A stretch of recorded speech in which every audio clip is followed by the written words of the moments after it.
Okay, so we pulled all that cable out. Now this housing is free, and this cable, or this lever now, is limp. So some of these do have a little spring in it. This one relies on the lever at the dropper to give it its spring little tension there. And this Noodle right here, this guy can come loose. It's actually curving around, and then it has another ferrule cap that gets fit right into the clamp itself.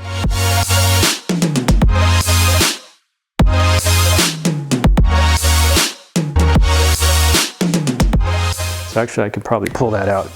Yeah. So, and inside here is a plastic sleeve.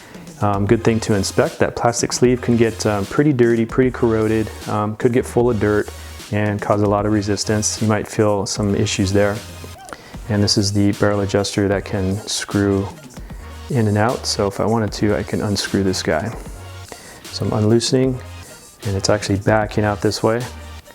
And eventually, if I keep going, it'll probably come off. And if it does, there might be a little spring inside there. Yep, there it is. So we got a little cap here, and then we got a spring, and then plastic sleeve riding inside there. So if this guy gets really clogged up, you can probably clean it out. Go ahead and squirt some WD-40 in there. That'll break anything up, and maybe run another cable through there to clean the stuff out. If you got some compressed air, go ahead and blow compressed air to blow any debris and then to dry it up. Once you clean this guy out, go ahead and drop maybe a light oil in here, something you would use for your chain. Using some Tri-Flow here. This is the one that smells like bananas. Smells good. Stick that straw inside there. In this case, this guy's bone dry. So we're gonna use something else. This is Philwood Tenacious Oil. Slightly thicker, but still intended for bicycle chains and lube and cables.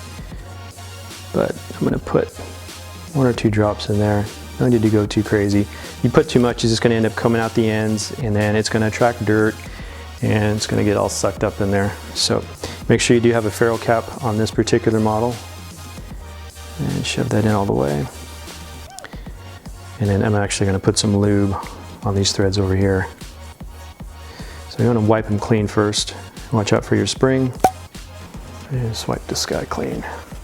And you could use a really light grease. You could even get away with some of this if the threads are small enough. You could use some light lube. In fact, I'm gonna use this little Tenacious, which is, like I said, you put this on your fingers, it acts a little bit stringy. Probably can't see that, but overall, slippery stuff. So we have our spring. Make sure you put this on in the correct direction. Actually, only one side has threads, the other side is smooth, so we're gonna match it up to our other threads. And go ahead and tighten all the way down to the base. If you want, you can tighten this down to the base and maybe unscrew it maybe 1 or 2 full revolutions. That way you have some space to go either direction if you need to tighten or loosen your cable.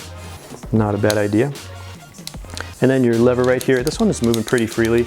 If it was tough or you're missing some pieces or it's bent, you might want to think about replacing this whole clamp. Not sure if you can get just replacement springs, but it basically it's running on a pivot. It's going up and down, something's holding it. There's a bolt going through there, so if that was moving tough, you can maybe clean that area out or put a couple drops of oil right inside there, just right where the hinge is, kind of like on a door jamb where your hinges are. But this one's doing pretty good. Not worried about that.